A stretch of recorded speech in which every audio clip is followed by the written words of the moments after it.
Hello students, आज हम बात करने वाले हैं sexual reproduction and flowering plant में last topic that is seed and fruits, और कुछ और टॉपिक हैं एपोमिक्सिस और polyembryony. So what is called seed. Seed के बारे में अगर हम बात करें तो सीड जनरली जो है वो फर्टिलाइज्ड ओव्यूल है, जो कि सेक्सुअल रिप्रोडक्शन का फाइनल प्रोडक्ट कहा जाता है। ये वो फर्टिलाइज्ड ओव्यूल है, तो इसको हम ऑफन जनरली राइपन्ड ओव्यूल भी बोल सकते हैं, फर्टिलाइज्ड राइपन्ड ओव्यूल। देन अगर हम बात करें तो व्हाट इज फ्रूट, तो ripened ovary called fruit that. So fruit जो है वो सिमिलरली अगर हम बात कर लें तो इनको हम राइपन्ड ओवरी भी बोलते हैं, राइपन्ड ओवरी तो है ही ये। देन सो सीड डेवलप होते हैं generally inside the fruit. Seed किसके अंदर डेवलप होंगे? फ्रूट के अंदर। सो अ टिपिकल सीड की बात करें तो उसके अंदर 1 से 2 सीड कोट होते हैं, 1 से 2 कॉटिलिडन्स हो सकते हैं और एक एम्ब्रियो की एक्सिस होगी। सो इस तरीके से सीड को हम डिफाइन कर सकते हैं। तो अगर हम बात करें तो stored food for embryo present कहाँ होता है? कॉटिलिडन्स के अंदर, जिसको कि हम और कॉटिलिडन्स और एंडोस्पर्म जो होता है वो नरिशमेंट देता है एम्ब्रियो के डेवलपमेंट के लिए। ठीक। सो अगर हम बात करें तो इस बेसिस पर अगर हम सीड को अगर डिफाइन करें, मैच्योर सीड 2 टाइप के होते हैं। एक होते हैं जिनके अंदर एंडोस्पर्म होगा और ऐसे जिनके अंदर एंडोस्पर्म नहीं होगा। सो अगर हम बात करें नॉन एंडोस्पर्मिक, जिनके अंदर एंडोस्पर्म नहीं है, एक्स एल्ब्यूमिनस सीड भी इनके लिए बोला जाता है। तो अगर नॉन एंडोस्पर्मिक सीड की अगर हम बात करें, जैसे कि ग्राम, पी, ग्राउंडनट जो हैं, इनका एंडोस्पर्म जो है वो कंप्लीटली कंज्यूम्ड हो जाता है, कंप्लीटली कंज्यूम्ड होता है जब इनका एम्ब्रियो डेवलप हो रहा होता है। इस वजह से इन सीड के लिए हम बोलते हैं नॉन एंडोस्पर्मिक सीड। अगर हम बात करें तो इनके जो कॉटिलिडन्स होते हैं, जो नॉन एंडोस्पर्मिक सीड्स के, वो जनरली बहुत ज़्यादा थिक होते हैं। सो जैसे कि एग्जाम्पल अगर हम इनमें बात करें, सो नॉन एंडोस्पर्मिक सीड जो हैं, जैसे कि बीन, वो एक नॉन एंडोस्पर्मिक सीड की कैटेगरी में आते हैं। देन अगर हम दूसरी कैटेगरी एंडोस्पर्मिक और एल्ब्यूमिनस सीड की अगर हम बात करें तो ये जो सीड है वो सीड जो है स्पेशल टिश्यू कंटेन करते हैं और इनके अंदर एंडोस्पर्म जो है बचा रह जाता है। तो ये ऐसा मोनोकॉट और कैस्टर बीन डाइकॉट जो है उनमें एम्ब्रियो पूरे के पूरा तरीके से कंज्यूम नहीं होता है। सो इस तरीके के सीड को जिनमें कि एंडोस्पर्म स्टोर रह जाता है, जैसे कि फॉर एग्जांपल व्हीट, मेज, सनफ्लावर, ऐसे बहुत सारे, अनियन, कैस्टर, बार्ले, ये सारे के सारे एंडोस्पर्मिक सीड की कैटेगरी में आते हैं। अगर हम कुछ और, जैसे फॉर एग्जांपल हम यहाँ कुछ सीड के स्ट्रक्चर की अगर हम बात करें, जैसे यहाँ पर बना हुआ है बीन का स्ट्रक्चर है। बीन में आपको 2 कॉटिलिडन्स दिखाई दे रहे हैं, ये 2 कॉटिलिडन्स हैं, और देन यहाँ पर आपको माइक्रोपाइलर रीजन भी दिखाई दे रहा है इसमें। दूसरा सीड है कैस्टर सीड। अगर हम इसमें देखें तो आपको इसमें सीड कोट दिखाई दे रहा है आउटसाइड से, अंदर एंडोस्पर्म भरा हुआ है जिसको डॉटेड ब्लू डॉट से रिप्रेजेंट किया गया है, और इसके अंदर है एक कॉटिलिडन्स की प्रेजेंस आपको दिख रही है इसमें। नीचे हाइपोकोटिल रूट एक्सिस आपको इसमें दिखाई दे रहा है, यहाँ पर शूट एपिकल मेरिस्टेम दिखाई दे रहा है और रूट टिप दिखाई दे रही है। तो इस तरीके से ये कैस्टर के सीड का स्ट्रक्चर है। सो अगर हम बात करें कुछ और सीड में, जैसे कि onion, this is for the onion.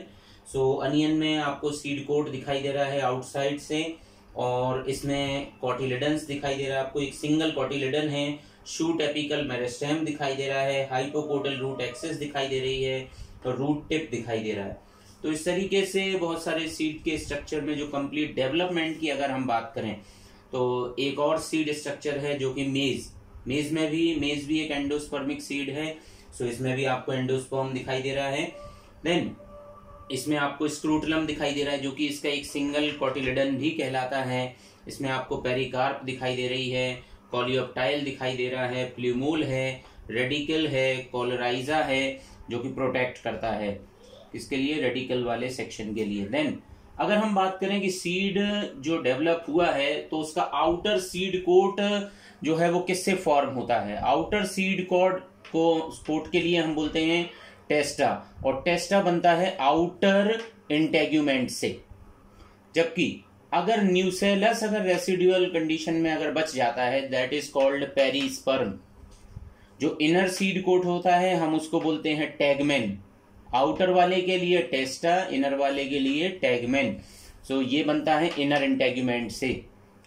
अगर सीड जो है इनएक्टिव स्टेट में अगर चला जाता है, जो उसकी इनएक्टिव स्टेट है, सो उसकी एम्ब्रियो में जो है उसको हम बोलते हैं डोरमेंसी। सो इस तरीके से हम कैरेक्टरिस्टिक समझते हैं प्लांट्स में। जबकि जो परसिस्टेंस जो यहाँ बात किया जा रहा है, जैसे कि अगर हम बोलें कुछ ऐसे भी सीड होते हैं जिनमें पेरिस्पर्मिक सीड कहलाते हैं, जैसे कि ब्लैक पेपर और बीट, इस तरीके के। सो अगर हम बात करें डोरमेंसी में, अगर हम कुछ और थोड़ा सा समझने का प्रयास करें तो ये इनएक्टिव स्टेट है। तो जब फेवरेबल कंडीशन आती है, जब इसमें फेवरेबल कंडीशन मिलती है, जो सीड डोरमेंट कंडीशन में चला गया था, जब उसको adequate moisture, oxygen, suitable temperature जैसे ही मिलता है तो वो सीड जर्मिनेट करते हैं और वो ट्रांसफॉर्म हो जाते हैं उनके ओव्यूल सीड्स में, और फ्रूट्स प्रोसीड्स होते हैं देन आफ्टर साइमल्टेनियसली। सो अगर हम उसकी बात करें, ओवरी की वॉल की अगर हम बात करें, जो इसमें है इसको हम बोलते हैं पेरिकार्प, जैसा अभी हमने डिस्कस किया। कुछ फ्रूट्स जो होते हैं वो फ्लैशी होते हैं, जैसे for example guava, orange, mango. कुछ सीड्स जो होते हैं वो ड्राई होते हैं, फॉर एग्जांपल जैसे कि ग्राउंड नट, मस्टर्ड, ये सब ड्राई जो है वो ड्राई फ्रूट्स के एग्जाम्पल हैं। और अगर हम जो कुछ बात करें कुछ फ्रूट्स में, तो कुछ फ्रूट्स जो होते हैं, अगर फ्रूट्स को हम दो कैटेगरी में डिवाइड कर सकते हैं। कुछ होते हैं फॉल्स फ्रूट, कुछ होते हैं true fruits. What is false fruit? ऐसे जो फॉल्स फ्रूट जैसे कि जिनमें कि मोस्ट फ्रूट डेवलप होते हैं किससे? जो हैं वो जो फॉल्स फ्रूट हैं वो डायरेक्टली ओवरी से डेवलप नहीं होते हैं, उनमें कोई और पार्ट जो है फ्लावर का जो है वो पार्टिसिपेट करता है डेवलप होने में। जैसे कि फॉर एग्जांपल फॉल्स फ्रूट के एग्जांपल हैं जैसे कि एप्पल, स्ट्रॉबेरी, कैजुनट, ये सभी फॉल्स फ्रूट के एग्जांपल हैं। और फॉल्स फ्रूट की अगर हम बात करें तो ये सीड तो कंटेन करते हैं और एडिशनल पार्ट ऑफ फ्लावर और इन्फ्लोरेसेंस जो भी कोई होगा वो फ्रूट के डेवलप करने में मदद करता है। तो ये फॉल्स फ्रूट की कैटेगरी में आते हैं। जैसे कि यहाँ फॉल्स फ्रूट का एक फिगर भी यहाँ पर मेंशन किया गया है, वो है एप्पल। यहाँ पर आपको स्टेल्क दिखाई दे रहा है, थैलेमस दिख रहा है, सीड दिखाई दे रहे हैं, बीच में मीजोकार्प दिखाई दे रहा है, आउटसाइड एंडोकार्प दिखाई दे रहा है, वेस्कुलर बंडल्स दिखाई दे रहे हैं। So this is about apple. Then अगर हम बात करें, अगर जो ट्रू फ्रूट्स होते हैं, ट्रू फ्रूट्स जो होते हैं वो डेवलप होते हैं केवल और केवल ovary part of the flower से। हमेशा fruit develop from ovary. Example जैसे कि टोमेटो है, तो ये जो फ्रूट्स होते हैं ये हमेशा, या ग्रेप्स जो कि ट्रू फ्रूट्स की कैटेगरी में आते हैं। बट कुछ फ्रूट्स ऐसे भी होते हैं जो कि विदाउट फर्टिलाइजेशन बनते हैं, हम उनको बोलते हैं पार्थिनोकार्पिक फ्रूट, जो कि विदाउट फर्टिलाइजेशन फॉर्म होते हैं, जैसे कि बनाना।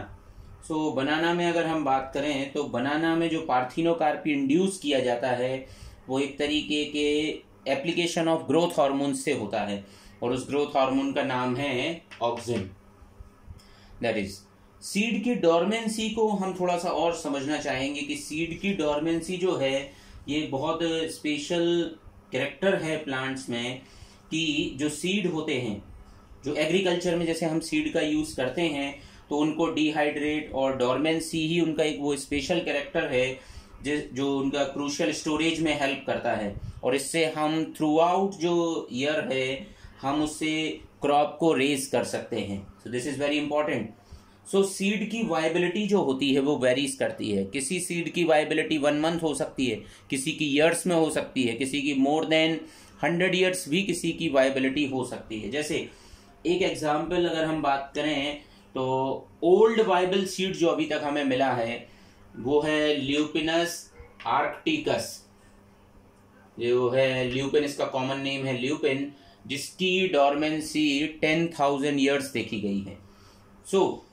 ये आर्कटिक टुंड्रा में ऑब्टेन्ड हुआ था। इसको जो रिकॉर्ड है वो डॉर्मेंसी का सबसे ओल्डेस्ट रिकॉर्ड भी मानते हैं हम इसके लिए। और जबकि दूसरा जो अगर हम बात करें जो रीसेंट रिकॉर्ड जो अभी हमें मिलता है वो 2000 ईयर्स का मिलता है, जिसका नाम है फोनिक्स डेक्टाइलीफेरा डेट पाम। ये 2000 साल इसकी डॉर्मेंसी देखी गई है। और ये जो फोनिक्स का जो सीड जो मिला था ये डिस्कवर हुआ था आर्कियोलॉजिकल एक्सकवेशन में king Herod's palace near Dead Sea, वहां से ऑब्टेन्ड हुआ था ये वाला सीड, रीसेंट रिकॉर्ड जो है। अगर हमें सीड की वायबिलिटी को चेक करना है तो साइंटिस्ट ने कुछ एक दो केमिकल्स की मदद से हम इसकी सीड की वायबिलिटी चेक कर सकते हैं। जो वो केमिकल है 0.1% solution of triphenyl tetrazolium chloride TTC। इसकी मदद से हम सीड की वायबिलिटी को चेक कर सकते हैं। जबकि अगर हम बात करें तो ऑर्किड, आपने सुना होगा, ऑर्किड जो फ्रूट है वो अपने में 1000 टिनी सीड्स रख सकता है। और ऐसा ही अगर हम बात करें किसी फाइकस के फ्रूट में बात करें या पैरासिटिक स्पीसीज स्ट्रिगा की बात करें तो ये अपने में बहुत ज़्यादा अमाउंट में अपने में सीड फ्रूट्स को और सीड्स को कैरी कर सकते हैं। ये कई सारे सीड्स अपने में कैरी करते हैं। अब कुछ और फिनोमिनन है इसके अलावा, जैसे एक फिनोमिनन है एपोमिक्सिस की अगर हम बात करें तो फॉर्मेशन ऑफ न्यू इंडिविजुअल, मतलब इसमें नया इंडिविजुअल बनेगा बट विदाउट फर्टिलाइजेशन के इवेंट से, वो होगा डायरेक्ट एसेक्सुअल रिप्रोडक्शन से। ऐसा फिनोमिनन देखा जाता है कुछ फैमिली में, वो है जैसे कि एस्ट्रेसी और कुछ ग्रास की फैमिली में। ग्रासेस भी ऐसा ही फिनोमिनन शो करते हैं। तो इसमें एम्ब्रियो अगर अराइज होता है न्यूसेलस से या वो डेवलप होता है इंटेग्यूमेंट से, तो ऐसे एग्जाम्पल है सिट्रस और मैंगो। देन यहाँ पर फिगर रिप्रेजेंट किया गया है। इस फिगर में आप देख सकते हैं कि यहाँ पर आपको न्यूसेलस दिखाई दे रहा है, इनसाइड एंडोस्पर्म है, जाइगोट वाला एम्ब्रियो भी आपको दिखाई दे रहा है जो रेड कलर से रिप्रेजेंटेड है। आउटसाइड जो ग्रीन कलर के अंदर जो है वो एंडोस्पर्म है। तो अगर एंडोस्पर्म से अगर कोई चीज यहाँ जो है वो आउटसाइड इसके रहेगा न्यूसेलर एम्ब्रियो। अगर इंटेग्यूमेंट जो आउटसाइड आपको इंटेग्यूमेंट्स दिख रहे हैं, अगर इससे एम्ब्रियो डेवलप होता है तो इसको हम बोलते हैं इंटेग्यूमेंट्री एम्ब्रियो। न्यूसेलस से डेवलप हो जाए तो न्यूसेलर एम्ब्रियो, जाइगोट से डेवलप होता है तो जाइगोट एम्ब्रियो। इस तरीके से हम इसमें बात करते हैं। आपको एंडोस्पर्म भी इसमें दिखाई दे रहा है, न्यूसेलस भी दिखाई दे रहा है। तो इस तरीके का जो एग्जाम्पल है वो हम बात करते हैं जैसे कि सिट्रस। देन अगर हम बात करें सिट्रस के अलावा, ये एक पॉली एम्ब्रियोनी की कैरेक्टरिस्टिक्स हमें यहाँ देखने को मिलता है। देन डिप्लॉयड एम्ब्रियो सैक अगर फॉर्म्ड होता है मेगास्पोर मदर सेल से, वो है जैसे कि एप्पल, पियर और एलियम के केस में।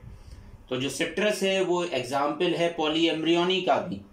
तो अगर मोर देन वन एम्ब्रियो अगर डेवलप होते हैं इन अ सीड, सो देन इसको सबसे पहले इस कॉन्सेप्ट को बताने वाले साइंटिस्ट थे ल्यूवेनबूक। एग्जाम्पल इज सिट्रस, कैजुराइना, पोआ। ये सारे एग्जाम्पल हमें यहाँ देखने को मिलते हैं। तो ऐसे यहाँ पर क्वेश्चन कई सारे जनरेट हो सकते हैं। पॉली एम्ब्रियोनी से क्वेश्चन हो सकता है, एपोमिक्सिस से क्वेश्चन हो सकते हैं, आउटर इंटेग्यूमेंट से बना हुआ पार्ट या आउटर सीड कोट क्या है, इनर सीड कोट क्या है। तो हम अगले लेक्चर में बात करेंगे कुछ क्वेश्चंस के बारे में जो कि प्रीवियस ईयर्स क्वेश्चंस होंगे। Thank you.